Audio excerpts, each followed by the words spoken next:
সবাই দেখছে যে রাজা উলঙ্গ, তবু সবাই হাততালি দিচ্ছে।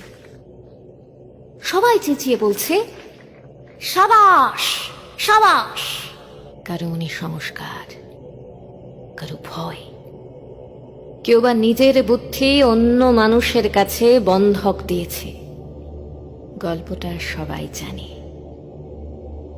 কিন্তু সেই গল্পের ভেতরে শুধুই প্রশস্তি বাক্য উচ্চারক, কিছু আপাদমস্তক ভীতু, ফন্দিবাজ অথবা নির্বোধস্থাপক ছিল না।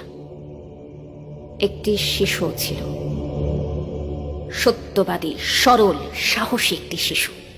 নেমেছে গল্পের রাজা বাস্তবের প্রকাশ্য রাস্তায়।